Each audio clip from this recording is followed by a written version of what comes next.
Okay guys, we just finished the CSS class. It was amazing. We had a production to CSS today. We created our first HTML website today, and I'm actually really tired. I have to go. I work over the weekend, and our next class is next week Tuesday. So I have the whole of tomorrow, the rest of today, Monday and weekend to try out all that we have learned this week. And then here my classmates are discussing assignments, and then she's saying hello to you. So we'll see you guys next week Tuesday, and of course I'll be showing you my screen and see what I've done today.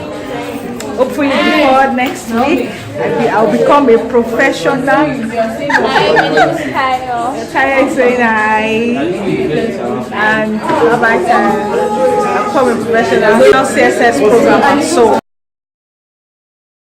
So we built a website today, our first HTML website today, and this is the home page.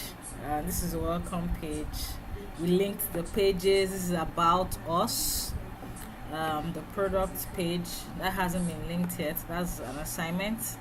The contact us, FAQs. So this is HP laptops, and then if you want to get a Mac laptop, we also created a page for Mac laptops, and Dell, Toshiba, and Acer. So our first HTML website project has now been done. We also checked out CSS today, so all this styling that you're seeing here was done by CSS. But it's been fun. I'm actually really looking forward to the CSS class. I had an idea a few years ago. I think if I can get this right, I can get the rest of the classes right. Thank you guys for watching, and see you on Tuesday. The next class is on Tuesday, so our day 4 video will be on Tuesday. Alright guys, bye for now, and don't forget to subscribe.